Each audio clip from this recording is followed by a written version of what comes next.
Hi, ഞാൻ റിയ. ഞാൻ cent റിസാസ് കോളേജിൽ നിന്ന് വരികയാണ്.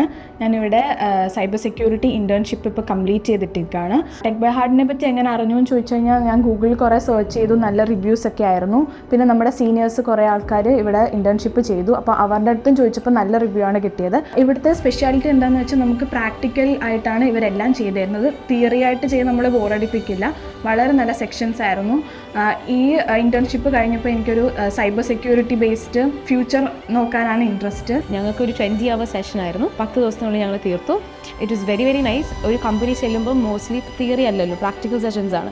അപ്പം I think it is very nice. It is very informative. പിന്നെ ഞങ്ങൾക്ക് മെൻറ്റേഴ്സ് ആയിട്ട് കിട്ടിയത് നീരജ് സാറും ധനൂപ് സാറായിരുന്നു. And they were very very comfortable. DoS attack പഠിപ്പിച്ചു, വൈഫൈ അറ്റാക്ക് പഠിപ്പിച്ചു. എല്ലാ കാര്യങ്ങളും ക്ലിയർ ആയിട്ട് ഭയങ്കര വ്യക്തമായിട്ടാണ് നമുക്കെല്ലാം പറഞ്ഞു തരുന്നത്. കോഡിംഗ് ഇല്ലാതെ തന്നെ നമുക്ക് ഹാക്കിംഗ് പഠിക്കാമെന്ന് ഇവിടെ വന്നപ്പോൾ എനിക്ക് മനസ്സിലായി. ടീച്ചേഴ്സ് ആണെങ്കിലും നമ്മുടെ ഇടയിൽ ഒരാളായിട്ട് ഇൻട്രാക്റ്റീവായിട്ട് ക്ലാസ്സസ് ഒക്കെ എടുത്തു. പിന്നെ പ്രാക്ടിക്കൽ നോളജ് ഒക്കെ നല്ലോണം കിട്ടി. ഇപ്പോൾ കുറേ അറ്റാക്സ് ആണെങ്കിലും DNS സ്പൂഫിംഗ്, ഡോസ് അറ്റാക്ക്, അങ്ങനെ കുറേ നമുക്ക് തന്നെ ചെയ്യാൻ പറ്റി കുറേ കാര്യങ്ങൾ. സൈബർ സെക്യൂരിറ്റി പഠിക്കണമെങ്കിൽ will definitely recommend tech by heart. Because practical sessions ആണ് സൈബർ സെക്യൂരിറ്റിയിൽ കൂടുതൽ ആവശ്യം. ആൻഡ് ഇവിടുന്ന് ഐ തിങ്ക് അതാണ് ഏറ്റവും കൂടുതൽ അവർ തരുന്നത്. സൈബർ സെക്യൂരിറ്റി ഇൻട്രസ്റ്റ് ആയിട്ടുള്ള ആരെങ്കിലും ഉണ്ടെങ്കിൽ ടെക് ബൈ ഹാർട്ട് റെക്കമെൻഡ് ചെയ്യും.